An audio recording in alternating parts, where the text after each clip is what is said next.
Lisa handed me a large, wrapped item as I stood at the entrance, not even inside the house yet. "Look at this. Isn't it a fantastic clock? It's a housewarming gift. Please accept it," she said with a big smile on her face. I hurriedly received the gift and unwrapped it to find a beautiful wooden clock meant to hang on the wall, complete with a small birdhouse on top of the dial. I imagined pigeons or small birds popping out at certain times. As I thanked Lisa, something sparkling caught my eye. Suddenly, anger surged within me, and in a fit of impulse, I swung the clock and smashed it against a garden stone, right in front of my startled mother-in-law. "Lisa, I'm Emma, 30 years old, and I work in administrative tasks at a factory.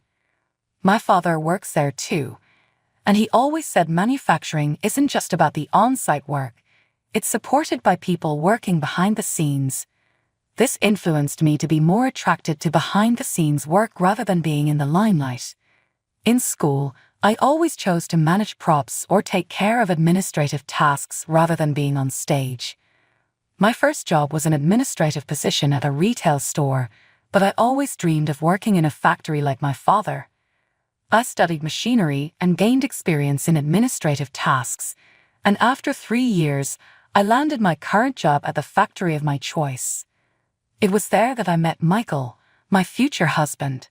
He's a senior colleague who works on-site, 2 years older than me.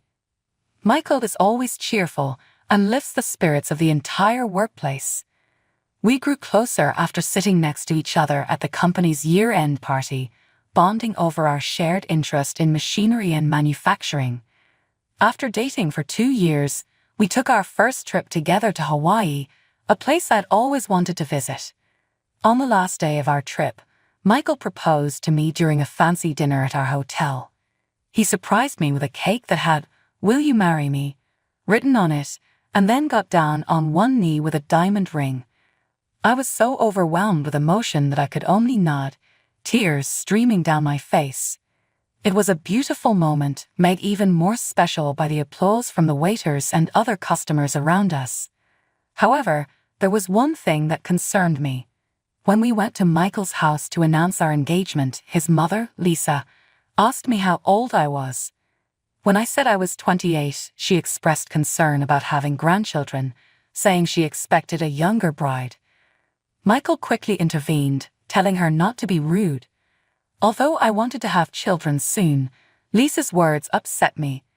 After the wedding, Michael and I were supposed to live with his parents in their house, which was close to my workplace, making it difficult to refuse.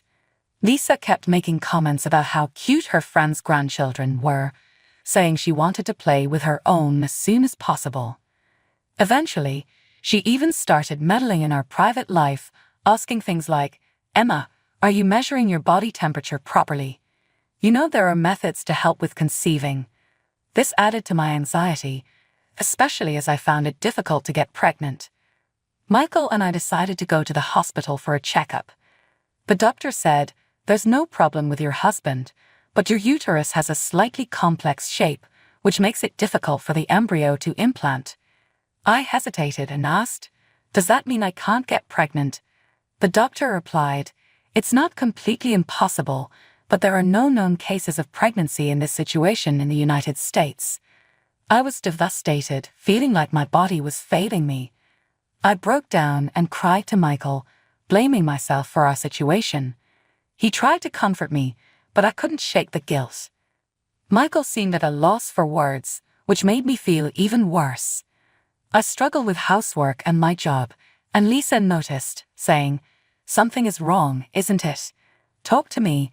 The atmosphere in this house is getting depressing." Michael and I reluctantly told Lisa what the doctor had said. She reacted harshly, saying, "I knew it. I should never have let you marry her. It's obviously the bride's fault." Michael defended me, saying, "Blaming Emma won't solve anything, Mom. It's not her fault." But Lisa kept insisting it was my fault. Michael finally said, "Enough is enough, Mom. You're going too far." Lisa stormed off, leaving Michael and me distressed. Later, I told Michael, Maybe we should break up. You want children, and you can't have them with me. But Michael responded, I married you because I want to spend my life with you, Emma. Whether we have children or not, being together is what matters to me.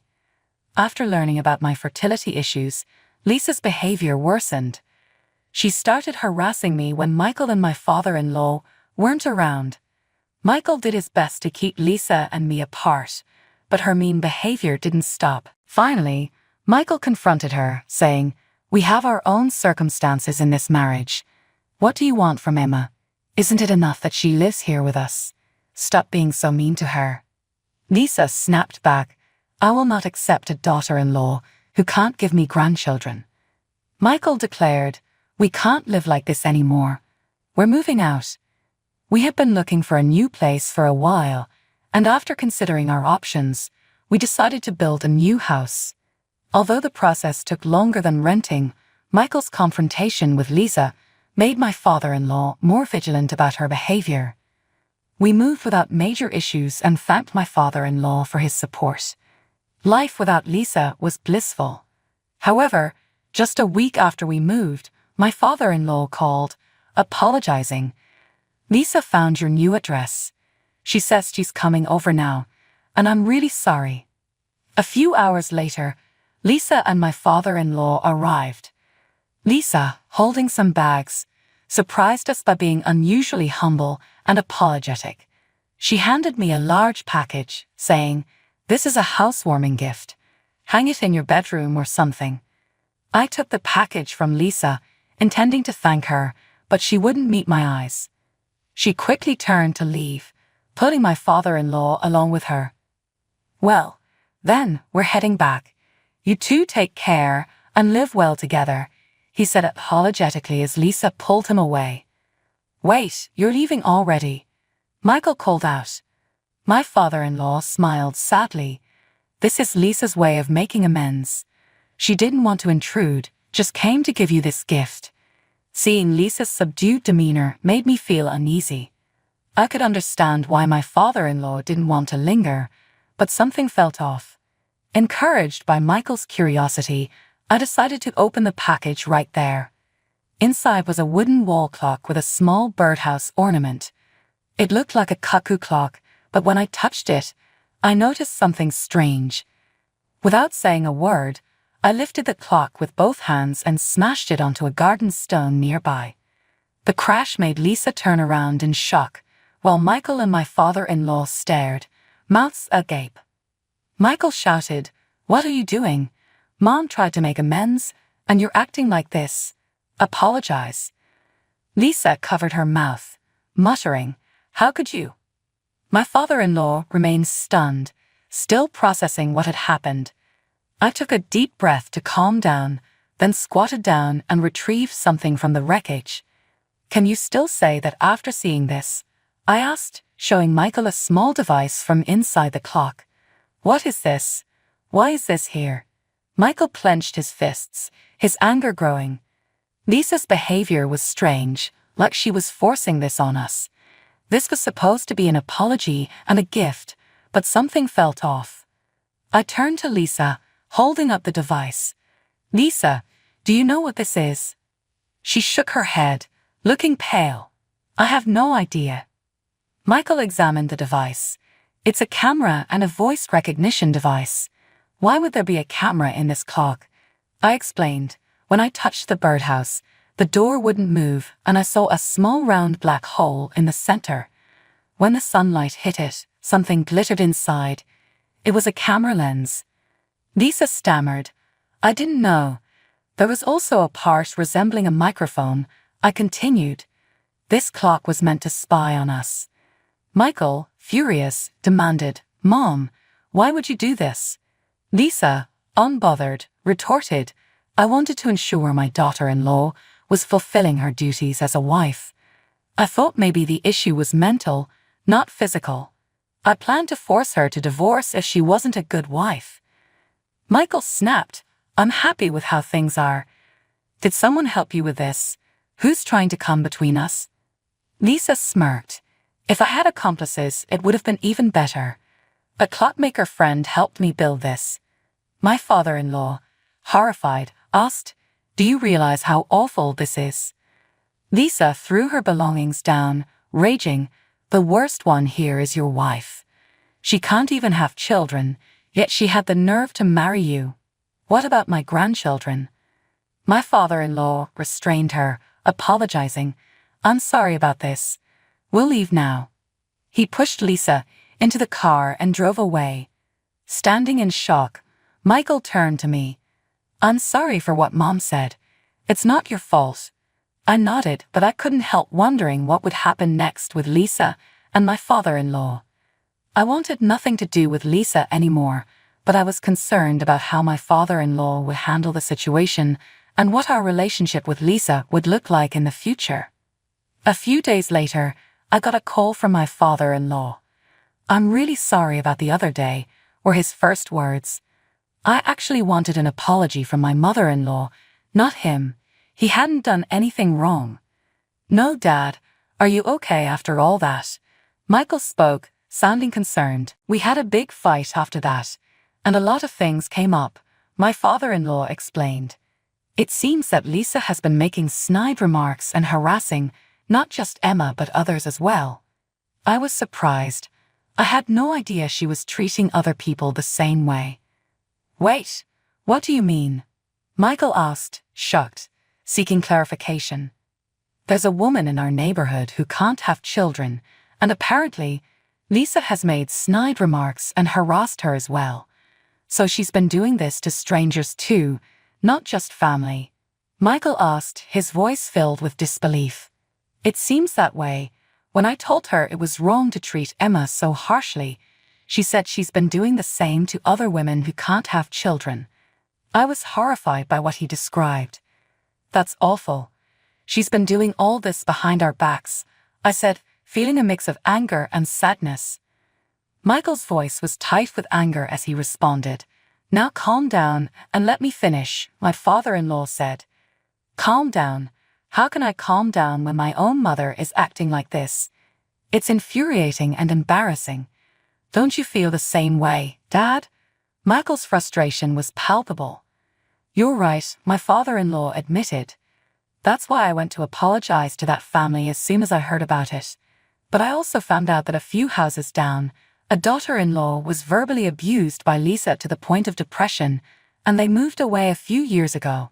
I'm scared of what the neighbors think, and I can't bear it anymore." His voice was truly distressed. "I can't handle this anymore, so I've decided to get a divorce." I was shocked, but Michael remained calm and concerned. "Is that so? I agree with the divorce. Are you going to be okay, Dad?" My father-in-law explained calmly, as if he had already made up his mind. "I'm going to move out of this house too. I owe an apology to the neighbors, but don't worry about me. I've already found a good place to live through an acquaintance. I'll move as soon as the paperwork is done. I wanted to let you know because Lisa might head your way now that I've kicked her out of the house today. I'm worried about that." Even in his own distress, he was still looking out for us. "I see. Got it. We'll handle it if she comes here," Michael reassured him. "I'm really sorry again. I'll get in touch once I've settled down," my father-in-law said before hanging up. Thanks to Michael putting the phone on speaker, I heard the entire conversation. Just a few hours later, Lisa showed up at our house with her bags. "Please help me. After the divorce, he kicked me out of the house. I have nowhere to go. Let me stay here," she pleaded as soon as she arrived. Michael asked, "Why did you get a divorce? It's not just because of this recent incident, is it?" Lisa's eyes widened in surprise. "So, in addition to Emma, you've also been harassing other daughters-in-law in the neighborhood." "Well, she stammered. "And because of your verbal abuse, one of them even became depressed." "Hold on, that's an exaggeration. There's no proof it was my fault. You're making it sound like I'm a criminal. Besides, how can a woman not have children? I went through a lot to give birth to you, and I can't even see my own grandchildren because of her. Just looking at her makes me sick." Lisa had flipped her anger switch. "Mom, happiness isn't just about having children," Michael responded calmly. "I know that. Just let me stay here for now. I'm sorry, but that's not possible. I've decided to be happy with Emma. I can't live with you the way you are now. You need to think about what you've done. Why not? You're my son. I gave birth to you and raised you. Show some filial piety. I'm grateful to you for giving birth to me and raising me, but this is a different matter. Why? Just let me stay here, she shouted, starting to throw things from the entryway toward us. Seeing there was no reasoning with her, we decided to call the police. We managed to keep Lisa from coming in until the officers arrived. When they did, they escorted her outside. Damn it, I'm so angry. What's going to happen to me now? I never want to see your face again. Those were the last words I heard her shout. I didn't want to see her face either, so I thought to myself, well, you didn't have to come in the first place. It seemed like Lisa had received a stern warning from the police because she never came to our house again. Soon after, Michael's father decided to move and, incredibly, he ended up in an apartment within walking distance from our place. If that woman ever comes around, I'll take responsibility and handle it, he assured us, which was honestly a relief. During a housewarming visit, we asked about Lisa's current situation. It seems like she's living in public housing now. You know, the affordable housing that prioritizes seniors and those with special circumstances, he explained. Oh, we lived in a place like that a long time ago, didn't we? I recalled. Exactly, it's similar to that. Back then, families with children were given priority for those apartments too, he reminisced. Michael, curious, asked, is Lisa working? It seemed hard for him to believe she'd be holding down a job. She's started working part-time, but nothing lasts long. She's been a housewife for so long, and she's not great with people. She always causes problems in her relationships with others, creating conflicts, and that's why she ends up losing her job. Then the cycle repeats as she looks for another part-time job, he detailed. I see. Well, I didn't expect it to last. It's good she's at least trying to work. By the way, how does Dad know about Lisa's current situation? Is he in contact with her? I asked. I really don't want to keep in touch with her, but we were together for so many years. I can't help but worry a bit. I occasionally get in touch with her to find out how she's doing. I think it's better to know her situation in case something happens, and we need to deal with it before it becomes a problem for you and Michael again, he explained. It seemed like Michael's kind-hearted father still cared about Lisa's well-being to some extent. Well, as of now, she's not working steadily, so she's living somewhat depressively while receiving welfare, he added. Meanwhile, we decided to keep a dog. One day, while visiting a pet store, we came across a toy poodle. Hey, this little one just made eye contact with me, didn't it? I explained excitedly. Me too. So cute. Michael joined in. When we looked at its birth date, I was overjoyed. Michael, look at its birthday. What's up? He asked. Oh, that day, right? It's the day you proposed to me in Hawaii. Don't you feel like it's fate? Feeling a sense of destiny, we decided to take the young toy poodle home with us. Since then, we've been doting on this dog as if it were our own child. Additionally, with Michael's father moving nearby, he started visiting us frequently, making our family life lively and cheerful.